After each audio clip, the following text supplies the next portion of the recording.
All right, before I start unloading the truck, I want to show you our setup. The setup in the back of this truck saved our butts. Not really from a breakdown, but it could have done that as well. We had enough stuff to help us get off the road. But as far as the kids and us just being able to travel and stay connected, there's one awesome thing sitting right in the middle that I will show you. The soft roll-up cover has been amazing. I can't believe it stood up to traveling around the country because it has flapped like crazy. That's just something they do. But without that cover, if we'd had a hard cover, it wouldn't have worked with what I'm about to show you.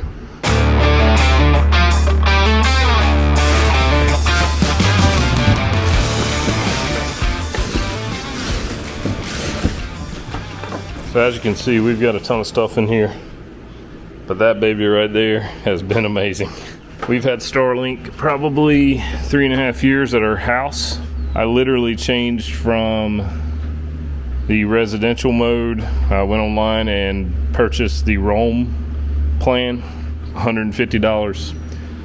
This is supposed to work 10 miles an hour and under, and it works anywhere. So if you drive to, Kansas and set it up, it works great. I bought this cheap inverter on Amazon. I'll post the link down below for it because it's been awesome too, and it's been in some really, really hot weather. I made a little mounting bracket, just a piece of PVC board, and I mounted it to the factory tie-down deal there. And then I purchased this crazy contraption. It is a Reese, I don't even know what. Basically, you plug it into a 7-pin connector, and it gives you a 4-pin and a cigarette lighter plug, 12-volt plug. I simply used the cord from the inverter, plugged it into this, plugged it into our 7-pin that we have in the bed of the truck, plugged the Starlink into an extension cord, and this performed flawlessly through our entire trip, no matter how fast or slow we were running. So depending on where we were camping, I would just leave the cover just like it was, covering the Starlink. I would take the extension cord, unplug it from the inverter, plug it into the camper, and literally we had Starlink in our camper everywhere we were camping.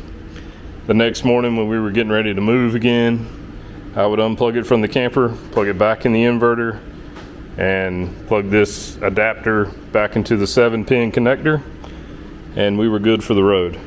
I don't think Roam is gonna do this for long. I keep hearing they're gonna crack down on that, but for the whole month of June, it worked for us. I had these towels in here, just kind of wrapping up the router. I could take it out. Sometimes the way we parked, the front wall of the camper would block the signal. So what I did in that case, I would just take the router, mount it in the front pass-through storage, plug it in there, and run the cord that goes to the satellite from the truck over to the router in the camper, and that fixed that issue. So sometimes I did have to move the router, but most of the time I could just run the extension cord to the camper and we were good to go. Basically, I just had it sitting down there underneath, and I had these 2 pieces of styrofoam from something we got shipped. I took 2 tent stakes and I drove them down in there, and I can just turn them to kind of lock it in place. I had one on each side. I had another towel I just stuffed around to keep it from moving so much, and it rode just like that in this tote all the way around the country, over 5,000 miles. I think that if I have to buy the $250 plan next time, I'll do it because it's worth it. The good thing is you can switch back to residential when you get home. That's what we're about to do today. So anyway, Starlink is amazing. I can't say enough good things about it.